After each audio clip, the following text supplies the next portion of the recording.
Bom, esse evento que acontece aqui hoje é um encontro de saberes e ele faz parte de um evento maior que chama Diálogos da Cultura Oceânica. Esse evento maior, Diálogos da Cultura Oceânica, é um evento promovido pela Unesco e a realização aqui no Brasil ficou a cargo de um programa de extensão que chama Maré de Ciência, que é vinculado ao Instituto do Mar da Universidade Federal de São Paulo.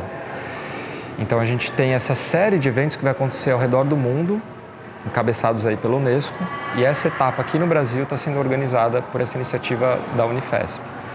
E esse evento ele surge da década do oceano declarada pela ONU, que vai de 2021 até 2030. São 10 anos para se discutir com toda a sociedade, com todas as figuras, né, políticas, empresas, sociedade civil, universidades, escolas, todas essas pessoas juntas para discutir que mudanças nós precisamos para o oceano que nós queremos. E por que o oceano? Porque, enfim, o oceano ele conecta a todos nós, todos os continentes, ele regula o clima, ele fornece alimento.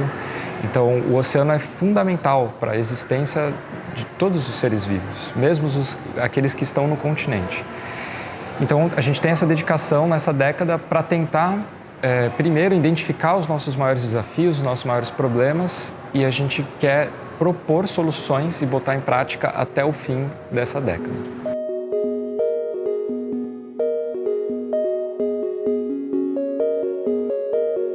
E dentro desse evento, então, a gente tem essa sessão que é o encontro de saberes, que é justamente para tentar fazer convergir aquele conhecimento que existe na ciência e o conhecimento que existe nos povos tradicionais. E isso é muito importante e tem sido colocado como um dos desafios internacionais para essa década, que é como que a gente junta esses conhecimentos? Porque existe muito conhecimento nos povos tradicionais, é só a gente pensar que esses povos existem há milhares de anos. Então, é um acumulado de conhecimentos práticos que permite que eles sobrevivam há muito tempo. E, ao mesmo tempo, a gente tem a ciência com toda a tecnologia também avançando nesses campos. E por que não juntar, né? Eu acho que todo conhecimento ele é válido. E quando a gente agrega um conhecimento ao outro, todo mundo ganha. Então, nossa proposta aqui hoje, mais do que chegar num ponto final, é dar um ponto de partida. É a gente colocar essas diversas sabedorias para conversar. Porque quando a gente coloca essas sabedorias para conversar, a gente vê que o que parecia muito distante, na verdade é muito próximo, e o que faltava era um encontro. Então a gente percebe que os efeitos, por exemplo, das mudanças climáticas que as comunidades tradicionais percebem, são os mesmos eventos que a ciência descreve. Então, por exemplo, alternância entre eventos extremos, secas extremas, cheias extremas, inundações, que a gente tem visto na mídia, assim, exaustivamente nos últimos anos, né? Recorde de temperatura no Canadá, seca no Brasil, enchente na Amazônia. Isso já era previsto pela ciência, é registrado pela ciência e também é registrado por esses povos tradicionais. Então, o nosso desafio hoje é pôr essas pessoas para conversar, para tirar o máximo proveito desses dois conhecimentos.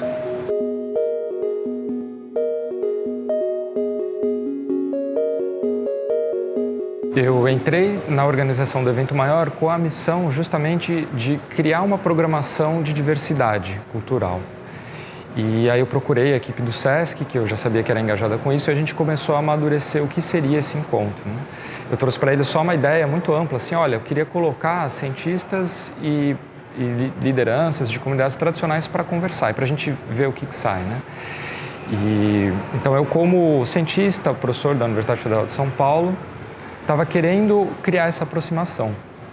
E o caminho que a gente escolheu foi essa roda de conversa. Depois de pensar em muitos formatos, né, a gente chegou nesse caminho de uma roda de conversa, que seria um ambiente de troca mesmo, né? E meu papel, eu sou cientista do clima, eu estudo as mudanças climáticas, principalmente nessa perspectiva do passado, e era justamente essa ideia de procurar essas pessoas que a gente entendesse que iam conseguir conversar, porque realmente, né, num primeiro momento, é diferente, é distante, você vê que os dois lados ficam um pouco desconfiados, porque é uma coisa que a gente não está acostumado a fazer, né?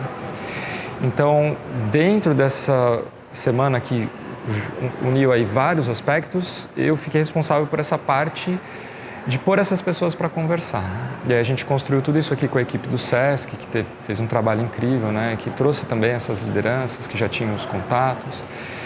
E a partir daí a gente constrói essa conversa.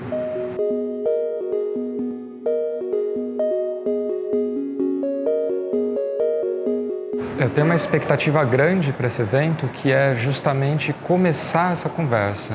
E eu espero que a partir daqui, esses contatos que se estabelecem, essas pessoas que se conhecem, que se reconhecem um na fala do outro, que a gente vê muito isso, né? Que de repente a liderança indígena está falando a mesma coisa em outras palavras do que o cientista está falando, que é super especialista no clima. E você fala, poxa, por que a gente não conversa mais? Então minha expectativa é que a gente consiga manter esse diálogo, que isso seja só o começo.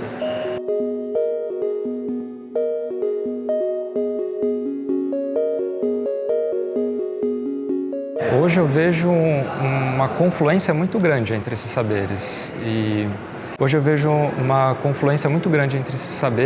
e acho que uma forma de enxergar isso é que se a gente pensar que no fim das contas, a gente está olhando para a natureza e aprendendo com ela. A ciência vai fazer isso com equipamentos sofisticados, com tecnologia, e os povos tradicionais fazem com a sensibilidade, com a vivência, com a percepção que eles têm de um canto de um pássaro, de um formato de uma nuvem. Mas tudo isso é conhecimento, e é um conhecimento que vem da natureza. Então, a gente só está olhando com um filtro diferente, mas a gente está olhando para a mesma coisa, e o que é mais legal é que a gente está chegando nas mesmas conclusões. Então, eu acho que um lado reforça o outro. E os dois estão falando a mesma coisa, que é urgente, que a gente precisa agir e que, sim, é agora, né? E essa mensagem vem dos dois lados. Então, eu vejo que existe muita correspondência entre essas duas formas de conhecer o mundo.